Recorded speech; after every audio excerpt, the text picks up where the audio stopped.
Ce que je reproche au président de la République depuis ces 2 ans, c'est de ne pas suffisamment frapper. C'est de très souvent ouvrir la Bible au lieu d'ouvrir le code pénal. C'est très souvent cacher, protéger les anciens dignitaires. Je crois que c'est ce que je lui reproche. Mais je crois que le chef de l'État a compris très rapidement qu'il n'avait pas de bonnes personnes autour de lui. C'était des serpents dans une pirogue et à lui de faire le choix. Et je crois qu'il a fait le choix. Bon, je viens de le dire, hein, moi je n'ai pas besoin de me cacher. Je ne me cache pas en fait. Si soutenir l'alternance, c'est soutenir Félix Tshisekedi, j'assume. Le plus important, c'est que je vais jouer ma part dans l'histoire, que les futures générations, quand ils viendront, qui se rappellent qu'il y avait un homme qui était franc et qui disait la vérité. Moi, je soutiens l'alternance et je la soutiendrai toujours. Voilà. Je suis très indépendant. Posez-moi une question sur une erreur du président, je le dirai ici, sans cacher. C'est ce que j'ai dit au chef de l'État. Vous êtes dans une relation avec un ami. Quand cet ami te met des crocs à jambes, le mieux, c'est de se séparer. Parce que, à la fin de l'exercice de ces 5 ans, c'est lui qui sera comptable devant le peuple. Et la relation entre FCC et Cash avec le chef de l'État, c'est une relation de je t'aime et moi non plus. Ceux qui luttent pour que lui puisse disparaître, avoir le chèque et ils reviennent avec leurs milliards pour dire qu'il a échoué, c'est nous. Nous devons les mettre barrage. Mbote bandeko bolandi Elite Télévision na ete bozalaka ebele pona kolanda biso partout dans le monde entier. Donc bon message nanga Kelil Roxane, si vous m'aimez, abonnez-vous massivement sur notre chaîne. Les loto kiti pona kolobela consultation à chef de l'État oyo monaki l'obligé dit ayamba qui quelques journalistes politiques, tout moni pel susu ayamba qui quelques anciens candidats présidentiels oyo bayaki, mais tu remarque qui absence ya Martin Fayulu Madidi na absence ya Emmanuel Ramazani Shadari et ayamba qui peli sous beaucoup de personnalités tout landa ba image.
Bengaki biso parce que zali ko rejoindre vision oyo biso moko tozali nango déjà to bengi la combolisation et outi na combo biso nyoso ba congolais tozali nango na ndako na biso et na kati ya vision wana na point 3 tolobaka tozosenga unité nationale yango na mokonzi mboka sala yango lelo parce que période tozali nango lelo ezali ngonga ya peuple parce que ezali slogan oyo bango bazali ko prôner durant 38 ans et lelo bazui bokonzi. Tous on a besoin de que le peuple a comprendre que Zali il y a peuple congolais zatangonaye.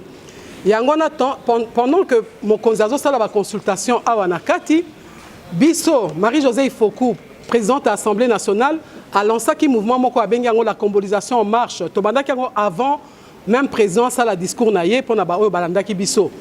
To kitaki sur terrain, biso to saki consultation na peuple congolais. To sengi peuple a signé ba pétition. Pour na été peuple yemoko a exprimé puisque a tozali bazo kutana na ba leader d'opinion mais biso toke na contact direct na peuple pour na peuple yemoko peut exprimer o ya lingi to sengaki libala ya FCC na cash e kabwana parce que ezo lié sabana te ezo sunga biso te mboko ezako avancer te bokonze ezaka na mitumi balete ya mi balete to sengaki président a nommé un informateur pour na aiba ko constater une nouvelle majorité pour na permettre aiba ko kambamboka de manière à ce que a nommé gouvernement Yassika gouvernement oyo eko préparé biso durant les 3 ans pour selon biso to na renaissance mbotama ya sika ya Congo parce que eze lisolo mo mulayi mais ndamo na koyi koloba que il faut profiter na temps oyo parce que alternance pacifique et puis si brèche na peuple congolais pour na to kende ko botisa Congo ya sika Congo oyo kozana ba loi ya biso moko Congo oyo kozana ba loi oyo biso moko to sali donc voilà moi ndambo biso to yebaki ko yebisa mokonzi ya mboka yangwana de le dire à travers le résumé que je viens de faire en lingala, c'est que nous voulons dire dans notre pétition que nous avons initiée, nous avons commencé avant que le peuple ne puisse faire son discours, nous avons commencé 2 jours avant, nous avons pris cette initiative de consulter le peuple congolais afin que le peuple puisse s'exprimer. Parce que ce que nous voyons au sein du Parlement, nous ne trouvons pas cela normal. C'est pourquoi nous avons été voir le souverain primaire pour qu'il puisse s'exprimer lui-même. Et à notre grande surprise, nous avons constaté que le peuple ne veut plus de ce mariage, ne veut plus de cette coalition parce que le peuple ne se retrouve pas, il n'arrive pas à manger à sa faim, il n'arrive pas à se faire soigner, ses enfants n'arrivent toujours pas à aller à l'école. Alors, raison pour laquelle nous avons initié ces pétitions-là. Et 2, nous avons demandé que le président de la République puisse nommer un informateur. Et 3, nous voulons que le gouvernement Ilou Kamba tombe parce qu'il nous a fait un discours creux à l'Assemblée nationale. Et jusqu'à aujourd'hui, vous-même, vous êtes journaliste, allez lire tout ce qu'il avait dit. Il n'y a rien qui a été exécuté jusqu'à aujourd'hui. Donc c'est un gouvernement qui ne nous sert absolument à rien.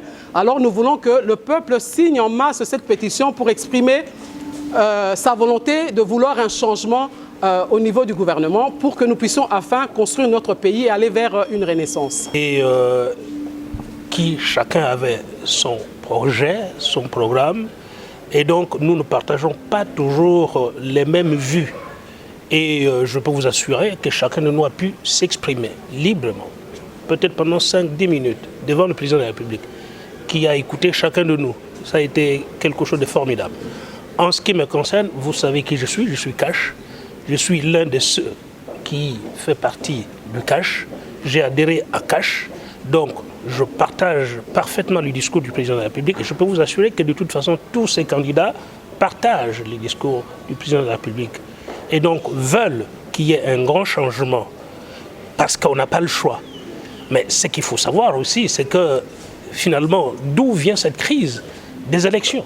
C'est bien ce que j'ai voulu dire au président de la République. Je lui ai dit, les élections ont été parfaites en ce qui concerne la présidentielle parce qu'une élection a lieu.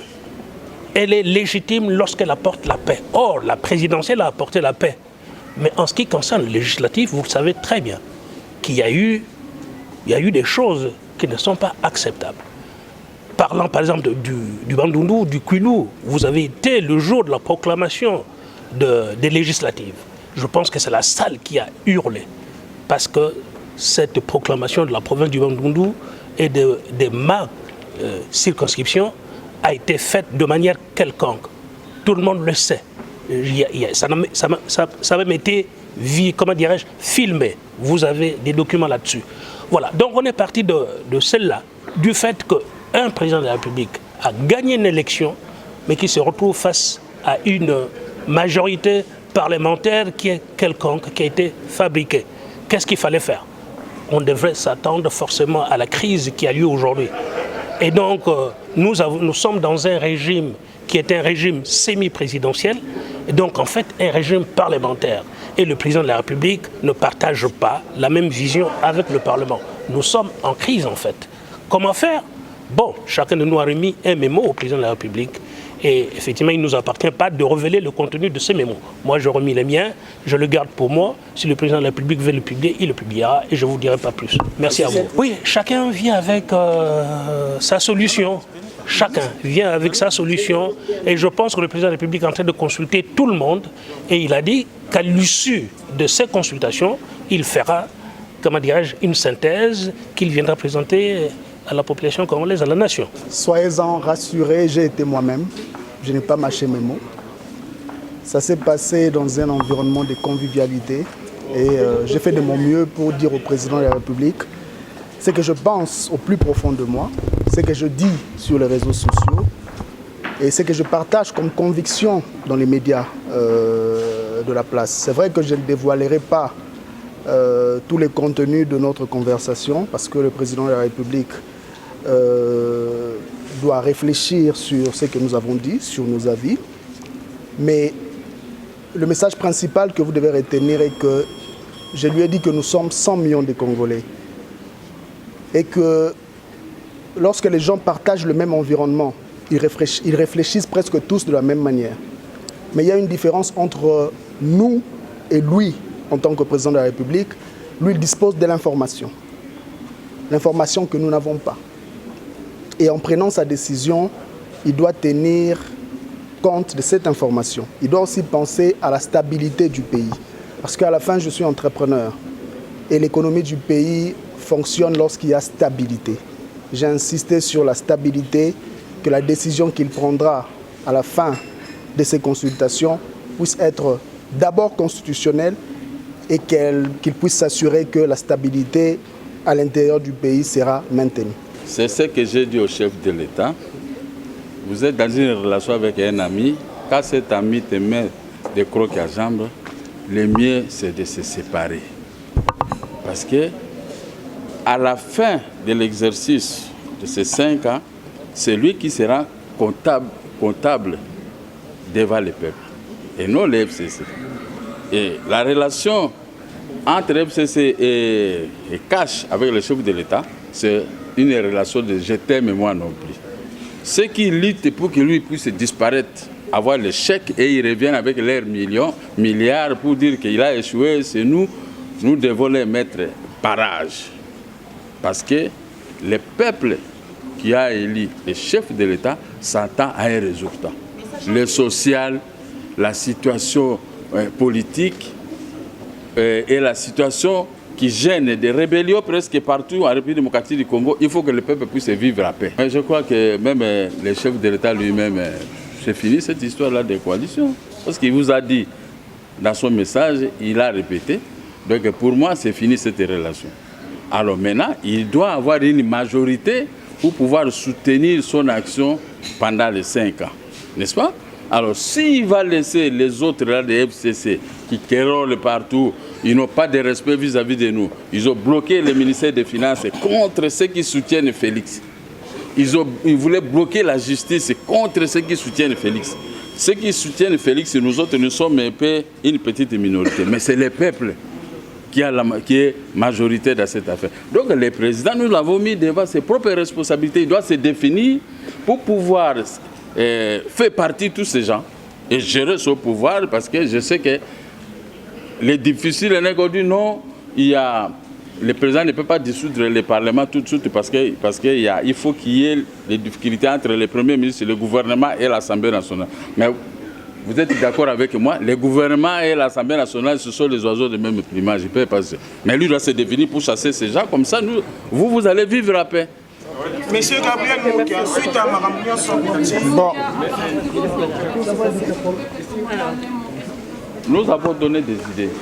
À lui, maintenant, il va mettre ces idées dans son discours qu'il va tenir bientôt, comme il avait dit. Hein? On ne peut pas tout dévoiler, mais nous avons donné des idées quand même que vous avez compris. Oui, dans la discussion avec le président de la République, nous avons d'abord fait le constat que le discours qu'il avait prononcé de 7 minutes, ce discours faisait un diagnostic réel de la situation du pays. Il avait reconnu qu'après l'alternance survenue au sommet de l'État, très peu de choses ont changé dans la vie du Congolais et que tous les défis restaient entiers. Les gens n'avaient toujours pas d'eau, d'électricité, de services de télécommunications. Beaucoup de personnes n'avaient pas à manger. Les écoles des enfants ne sont pas équipées comme il se doit. La gratuité de l'enseignement, même si elle a été décrétée, il y a des écoles où les enfants ne reçoivent pas les enseignements qu'il faut. Donc, nous avons reconnu collectivement qu'il y a tout à faire dans le domaine du développement. Maintenant, nous avons aussi posé la question de savoir comment est-ce que nous sommes arrivés à ces résultats médiocres 2 ans après la mise en place donc, de la nouvelle administration.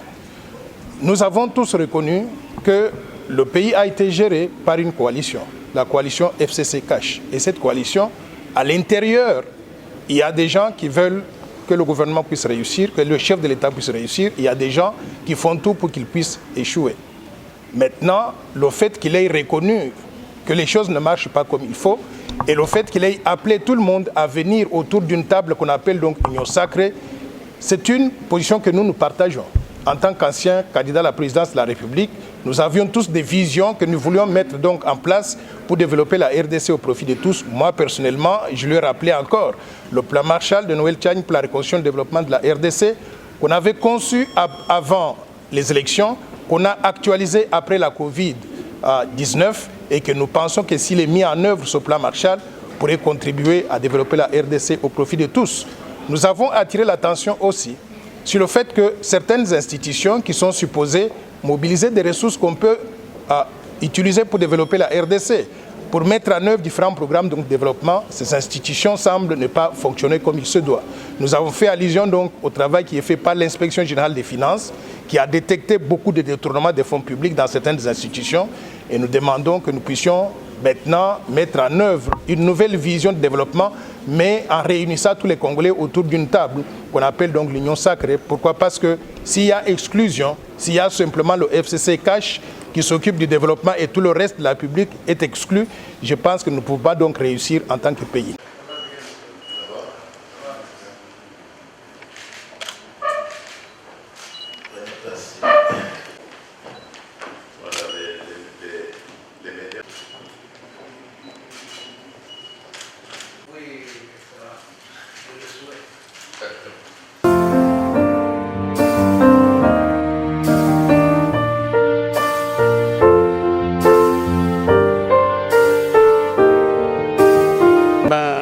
Merci pour la question. Les échanges que nous avons eus, c'est un rapport justement avec les consultations qui sont menées par le chef de l'État.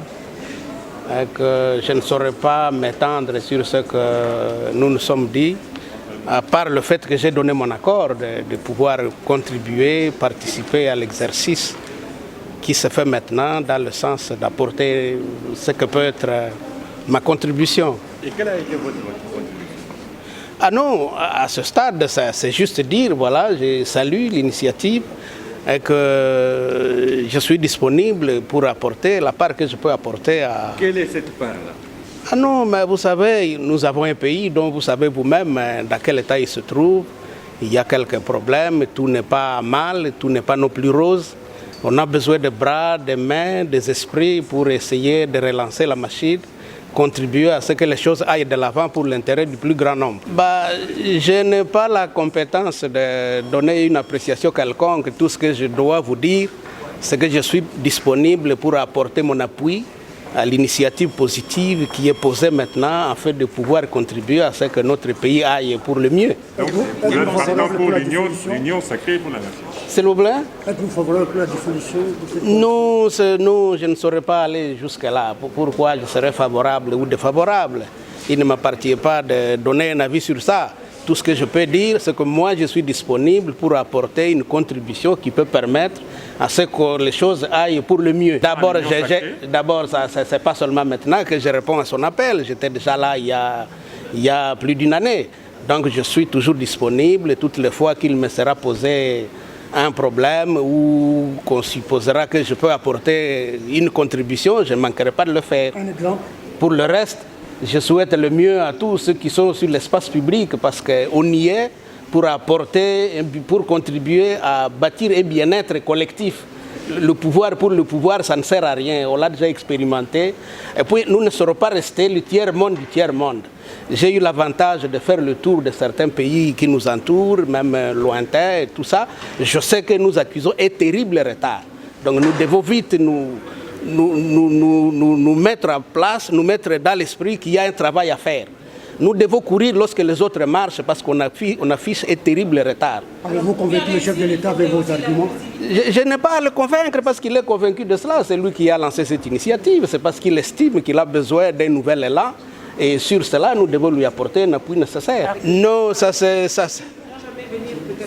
serait prétentieux de ma part. Je les vois défiler, j'ai vu d'autres venir, d'autres sont en train de venir, je les ai vus défiler ici. Je pense qu'ils viendront quand même, ou tout au moins ils trouveront les moyens de communiquer. La sécurité persiste à l'Est? Mais bien entendu, parce qu'on suit chaque jour qu'il y a des morts partout, aussi bien à Beni, à Nituri, sur le plateau de Minembwe, on apprend des nouvelles pas très intéressantes. Oh, mais ça, c'est une grande question, ça. Je ne peux pas donner de réponse tout de suite là sur ça. Est-ce que vous avez quand même des recommandations pour résoudre cette crise? Qu'est-ce qu'il faudrait pour justement arriver à faire avancer le pays? Je pense qu'il y a déjà un premier exercice qui est fait ici. Lorsque le chef d'État nous appelle tous à une consultation, je pense que cela contribue à mettre les esprits ensemble afin de se dire qu'est-ce que nous faisons pour qu'on aille pour le mieux. Parce que les images qui nous viennent de certaines parties de notre pays, de la région de Beni, Ituri et ailleurs, à Minembwe, les menaces que nous voyons sur les réseaux sociaux, et tout ça, ça hypothèque notre vie collective. Il faut mettre fin à ça. Et ça, ce sont les élites. C'est à cela qu'elles servent. Et il faut se mettre ensemble dans une union. Bien entendu. C'est pourquoi cet appel, je ne pouvais pas m'empêcher de venir. Merci beaucoup. Merci.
mboka uti koyamba biso na cadre ya structure na biso ezali ya ba journaliste chroniqueur politique.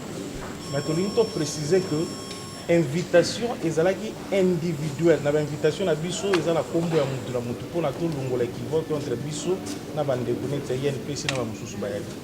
Toyei komona mokonzi ya mboka parce que il fallait pe tous à la consulter. Pourquoi toza ba pandisango ba oto lobaka sima na biso toza pe na bato ebelo balobaka ke tala tel alobaki lokola ba leader d'opinion bayokaka biso makanisi nyonso bolandaka tolobaka na TV wana nde toyaki nango epa président de la République na kati ya memo na biso topesi ye toyebisi ye oyo tokoki koyebisa ye me na nyonso tokoki kokanga tolobi na ye ke oyo nyonso ekotala bolamu ya congolais nsima ya baconsultation oyo asala yango. Quelle a été sa réaction, s'il vous plaît? Réaction à président de la République parce que ezala nuye mutazoyo kabiso azui o topese la proposition et puis alobi na biso que na suka ya ba consultation nde akoyeba kobibisa décision na yeko zala guider à travers un document oyo aza ko reprendre au nyonso tozopesa. Donc voilà un peu en gros. Nous a invités pour entendre de nos voix ce que la population congolaise pense de ces consultations. Et justement, nous avons dit au président de la République que la population congolaise attend les résolutions qui sortiront de ces consultations parce que nous savons qu'il y a un malaise aujourd'hui au niveau des institutions. Le président l'a dit, il y a blocage, rien n'avance. Et par rapport à ça, nous avons fait savoir au président de la République que nous sommes disposés à accompagner le président de la République dans la démarche qui va consister à sauvegarder les intérêts de la population congolaise. Parce que les intérêts du pays passent avant tout.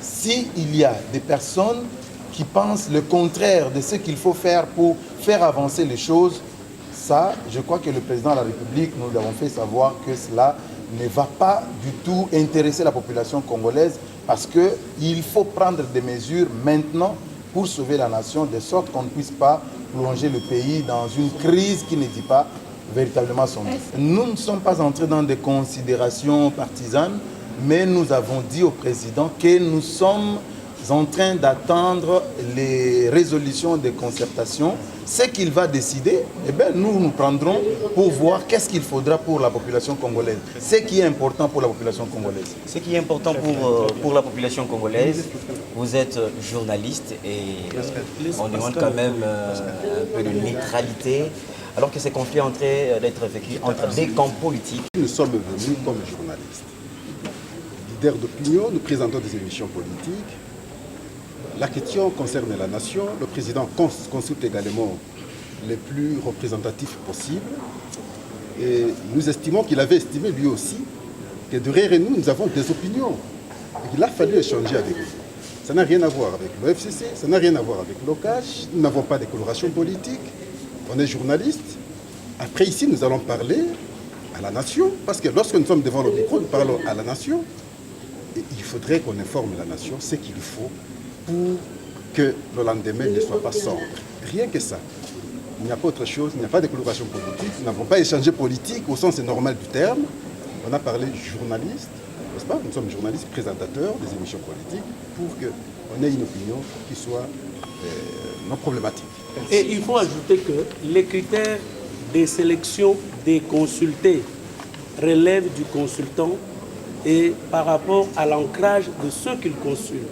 C'est à ce titre que nous avons été invités individuellement.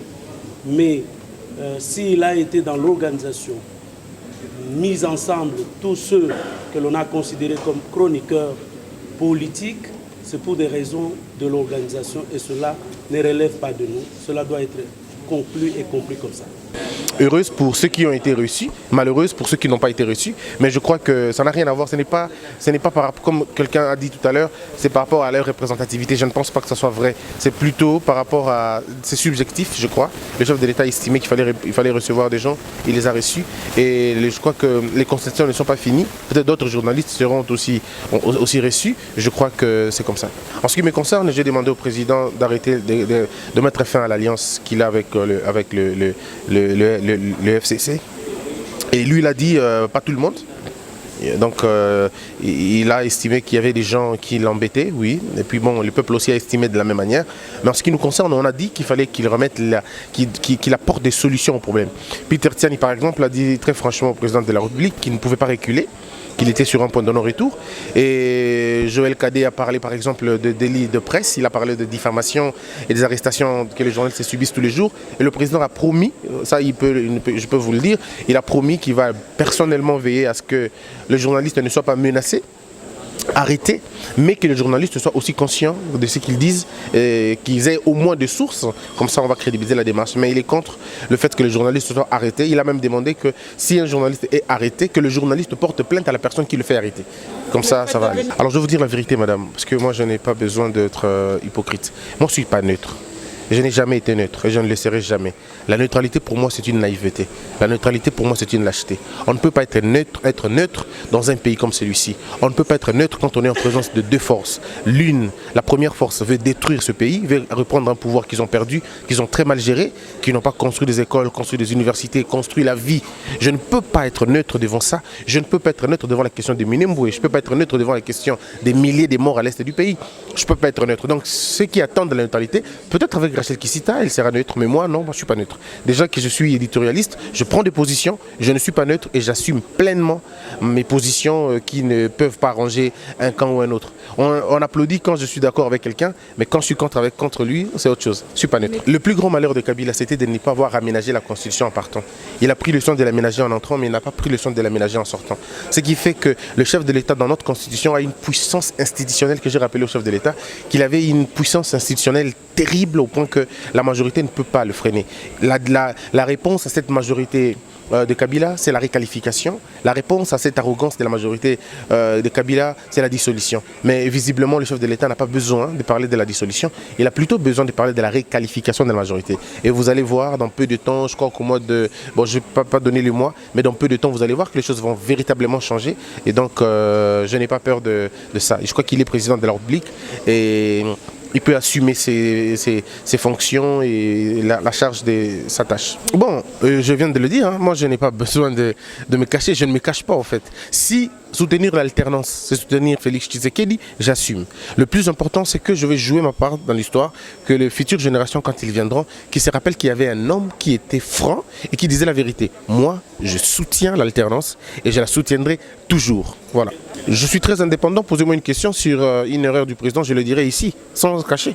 Je dirais qu'ici, le président n'a pas pu... Ce que je reproche au président de la République depuis ces 2 ans, c'est de ne pas suffisamment frapper. C'est de très souvent ouvrir la Bible au lieu d'ouvrir le code pénal. C'est très souvent cacher, protéger les anciens dignitaires. Je crois que c'est ce que je lui reproche. Mais je crois que le chef de l'État a compris très rapidement qu'il n'avait pas de bonnes personnes autour de lui. C'était des serpents dans une pirogue et à lui de faire le choix. Et je crois qu'il a fait le choix.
l'appel du chef de l'État méritait de trouver un écho favorable, de manière à ce que nous puissions apporter ce que nous avons des propositions, parce que nous avons conscience que notre pays a des problèmes, vit des situations de blocage, aussi bien en ce qui concerne les questions sécuritaires. Le sang de nos compatriotes continue de couler dans les régions de l'Est du pays. Et ce n'est pas une situation normale, ce n'est pas une situation qui doit laisser les Congolais insensibles où qu'ils se trouvent. Nous avons d'autres problèmes, notamment en rapport avec la santé de notre jeune démocratie. Nous avons connu une première alternance. Il vaut mieux qu'on s'y mette pour assurer à tout le monde la possibilité de jouir pleinement de ses droits et que notre pays ne soit pas un pays indexé sur les questions de non-respect des droits de l'homme et des libertés des citoyens. Nous savons qu'en matière de consolidation de cette démocratie, il y a un immense chantier encore en ce qui concerne la question électorale. Nous sommes de ceux qui pensent qu'il faut réformer la CENI. Lorsque une famille politique ou une coalition politique arrive au pouvoir, elle a le droit de gouverner parce qu'elle a gagné la majorité des suffrages auprès du peuple congolais. Elle a le droit de gouverner, mais elle n'a pas le droit de s'ériger, de se donner une part des lions dans une structure appelée à arbitrer sur la question électorale. La CENI doit rassurer en tout temps tous les compétiteurs électoraux. C'est pourquoi nous sommes de ceux qui proposent qu'on réfléchisse, qu'on mette en marche d'abord les réformes et puis qu'on désigne par la suite les animateurs, autant que possible de façon paritaire. En tout cas, qu'on revoie ce qui peut être les rôles de la société civile et les rôles des forces politiques dans la CENI, de manière à rassurer tout le monde, à nous permettre d'aller aux élections, non pas seulement avec une mécanique électorale qui fonctionne bien, avec des urnes, avec des choses comme ça, mais également avec des cœurs et des esprits apaisés, parce que tout le monde sait que ce que le peuple congolais lui aura donné, personne ne lui prendra. Donc nous voulons ces réformes-là, et au-delà des questions liées à la sécurité et à la démocratie, nous avons également une petite contribution sur la santé de notre économie et des questions sociales. Vous savez qu'on a l'habitude de dire à notre pays que nous avons une économie extravertie. C'est une manière de dire que nous avons une économie dépendante. S'il y a des soubresauts dans les économies qui sont nos partenaires, ça finit par réjaillir sur la santé de notre monnaie, sur le pouvoir d'achat de la population, sur les pénuries, et ainsi de suite, sur les paniers de la ménagère. Nous estimons que cette situation ne peut plus continuer à durer. Hein? Dieu nous a donné, nous, la République démocratique du Congo, plus de potentialités, plus de ressources que tous les autres États en Afrique, considérés un à un. Il n'y a pas de raison que nous continuions à être un pays de misère. Notre pays devrait mettre ses enfants au travail, de manière à valoriser nos ressources, de manière à rendre le sourire à tous et à chacun. Et au-delà de ce qui peut être le bien-être du peuple congolais, notre pays a des potentialités pour être aussi une terre d'opportunité pour les autres Africains. Tous ces Africains qui vont se faire noyer dans la Méditerranée, ils devraient trouver du travail dans ces pays parce qu'il y a des possibilités de leur faire ces offres-là. Si nous mettons ce que nous avons de potentiel en valeur. Donc c'est de ça que nous voulons. Nous ne voulons pas d'une nation à la traîne. Nous voulons que les Congolais se mettent debout, se remettent debout, et qu'on se remette au travail et qu'on valorise notre pays, que notre pays soit quelque chose qui nous permet de vivre heureux chez nous et de donner des opportunités à tous les peuples qui nous entourent et qui peuvent aimer venir s'installer ici. Il n'y a que des mauvais dirigeants. Donc si le peuple n'est pas mis au travail, s'il n'a pas retrouvé confiance en lui, s'il est dans des situations où il s'inquiète de son avenir, c'est bien sûr la faute de la classe dirigeante. Et en fait, nous faisons partie de cette classe dirigeante parce qu'on est dans les institutions, notamment au Parlement. Mais la faute revient d'abord à ceux qui aujourd'hui ont la responsabilité de gouverner le pays. La coalition FPC.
Congo. Je ne peux pas me permettre de faire des phrases générales ou vagues qu'on peut interpréter chacun à sa manière. Vous allez avoir la patience d'entendre. Je vous lis justement le communiqué de presse que j'ai préparé, qui sera complété par le document quand même du contexte tout à fait qui a été présenté au chef de l'État. Deux petites pages. C'est plus utile, nécessairement, c'est plus utile, disons, pour pouvoir aider à aller de l'avant et pour pouvoir avoir des choses, avoir été bien précisées. Sinon, on ne sait pas. Bien, c'est vague, c'est quoi, c'est pas. Alors, voici les communiqués que j'ai préparés. On a les textes qu'on peut vous distribuer aux journalistes qui le veulent tout à l'heure. Mon secrétariat peut le faire. Voilà ce que dit le communiqué. Oui, voilà ce que dit le communiqué. Ce jeudi 5 novembre, j'ai été reçu en audience dans le cadre des consultations spéciales du chef de l'État qu'il a décidé de mener suite à son très important message adressé à la nation le 23 octobre 2020. Comme le porte et l'indique la carte d'invitation du chef de l'État, j'ai été invité personnellement à l'audience à titre individuel de personnalité représentative. Et de fait, ce n'est ni officiellement en tant que membre de la haute hiérarchie ecclésiastique de notre pays, faisant partie de la CENCO, ni par ailleurs officiellement même en tant que tel, comme président des universités du Congo aujourd'hui, chancelier des universités. En fait, c'est dans la qualité de tout ce que je représente, c'est sûr, dans l'ensemble, que la confiance du chef de l'État m'a convié à être entendu en consultation. Je me suis fait accompagner, c'est l'ensemble des recteurs de nos universités qui auraient pu m'accompagner, l'ensemble des chercheurs, des scientifiques, des professeurs, cela n'est pas possible. Je me suis fait accompagner par un représentant des universités, le recteur de Kinshasa se trouvant être indisposé.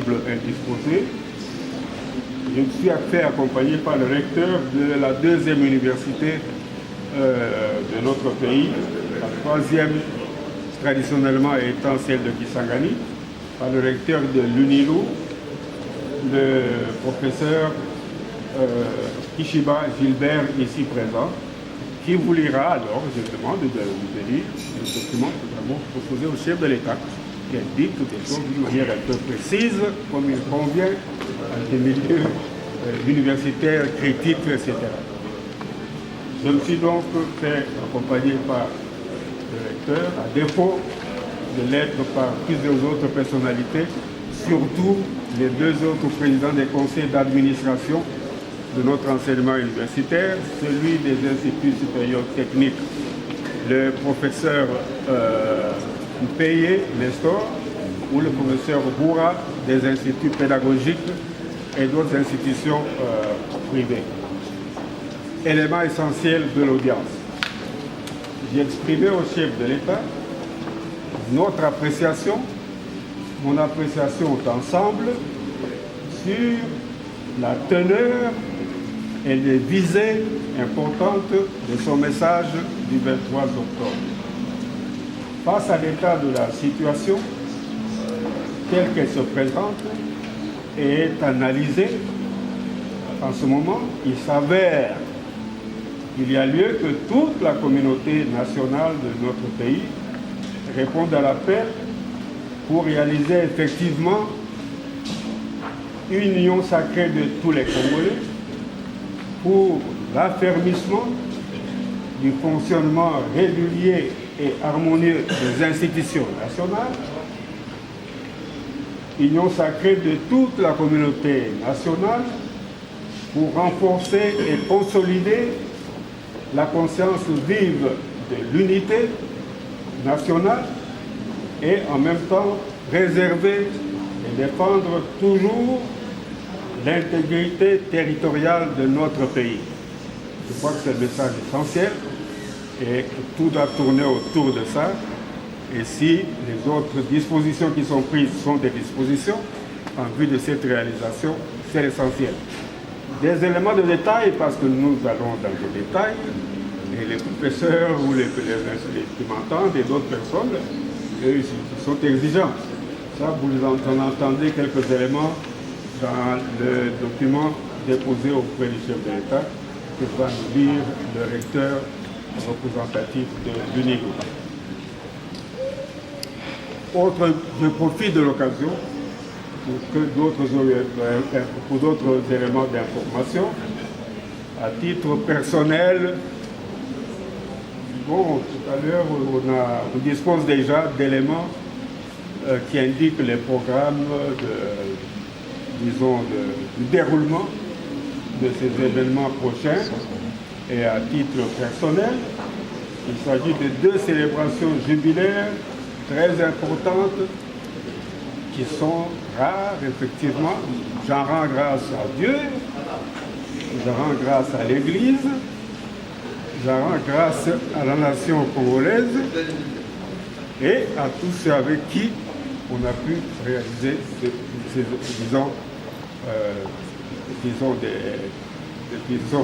des progrès et des faits de progrès dans ces éléments. Ces 2 célébrations jubilaires prochaines, c'est un jubilé épiscopal. Le 6 décembre prochain, il n'y a plus personne autour de vous ici de l'âge où il se rappellera très clairement, parce qu'il y a 50 ans, le moment où j'ai été ordonné pour être évêque auxiliaire de Kinshasa par le cardinal archevêque de ce moment-là, Maloula. Vous trouverez dans une documentation qu'on va mettre à votre disposition. Et cela, c'était le 6 décembre 1970. Et ça se passait sur le parvis de l'entrée de la Fikine d'aujourd'hui. Et il y a des célébrations, disons, jubilaires, académiques, plus de 50 ans, 53 ans, comme recteur, premier recteur congolais et même africain de l'université africaine, à l'université, par l'université Lobagnon en 1967. Comme vous le savez, pour répondre à votre question, je suis le conseil de juge à la Cour constitutionnelle Oboulou, Jean Oboulou et Noël Kilomba. J'ai posé des actes d'avocat, j'ai écrit au président de la République, j'ai même sollicité de la rencontrer. Et aujourd'hui, j'ai reçu un appel. On m'a demandé si je voulais bien venir rencontrer le président de la République. Et on m'a fait parvenir l'invitation. Et je suis venu. J'ai été reçu par le président de la République avec les autres candidats qui constituaient avec moi les collectifs des candidats. Chacun a pu parler au président de la République. Mais j'ai été, après cette rencontre, reçu par le président de la République, avec qui j'ai parlé seul à seul. Cela signifie qu'il y a des choses que je ne pourrais pas dire, qui constituent des secrets d'État. Mais permettez-moi de vous assurer que j'ai posé la question au président de la République de savoir si je pouvais dire certaines choses autour desquelles nous avons échangé.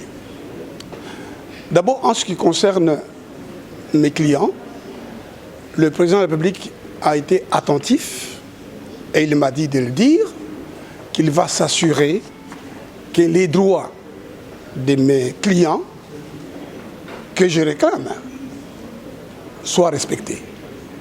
Un juge à la Cour constitutionnelle, c'est ce que j'ai expliqué au président de la République, lorsqu'il est nommé juge à la Cour constitutionnelle, surtout lorsqu'il vient du Conseil supérieur de la magistrature, il a 8 jours pour faire le choix entre demeurer magistrat et exercer la fonction de juge à la Cour constitutionnelle.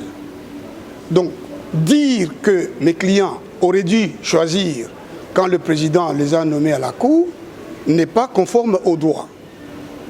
Ce qui est conforme au droit, c'est que quand, en ce qui concerne mes clients, ils ont été nommés alors qu'ils étaient magistrats, ils avaient à choisir entre la fonction de magistrat et celle des juges à la Cour constitutionnelle, et ce délai est de 8 jours.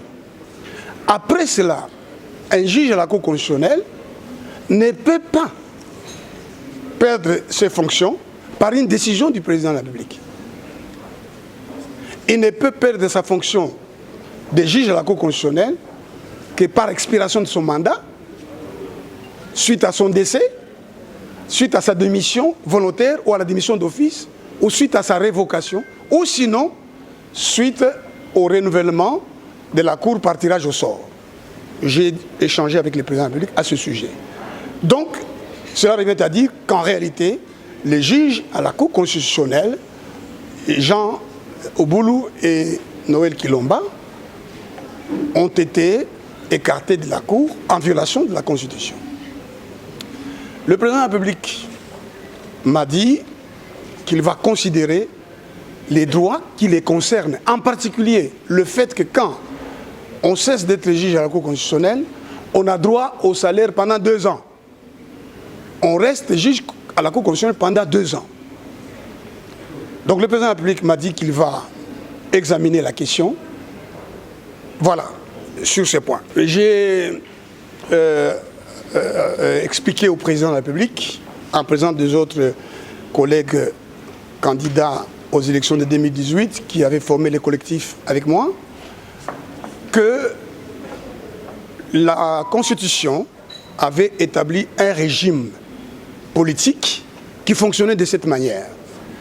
Lorsque le président de la République est chef de la majorité, le régime est présidentiel, parce que le chef de l'État a tous les pouvoirs. Mais quand il n'a pas la majorité, les pouvoirs sont partagés entre lui et le chef de la majorité. Et nous sommes dans cette situation-là. Il y a une majorité dont nous avons mis en exergue l'irrégularité, parce que je suis allé à la Cour constitutionnelle pour demander l'annulation des élections au motif qu'elles étaient irrégulières, que même les résultats étaient irréguliers. Et donc cette majorité-là a été approuvée par l'accord entre le CACH et le FCC. Nous nous étions étonnés d'ailleurs, je l'ai dit au président de la République, de voir l'UDPS faire cette alliance-là. Mais cette alliance est justifiée par le fait que le président aurait dû éventuellement choisir d'avoir une majorité opposée à lui et se comporter comme François Mitterrand face au pouvoir contraire, c'est-à-dire ce qu'on appelle la cohabitation, que l'on a appelé techniquement aussi la coexistence des pouvoirs. Le président aurait pu choisir ça et en appeler chaque fois au peuple pour exercer le pouvoir que lui laisse la Constitution, étant donné que les chefs constitutionnels sont majorité. Mais il a choisi de faire l'accord.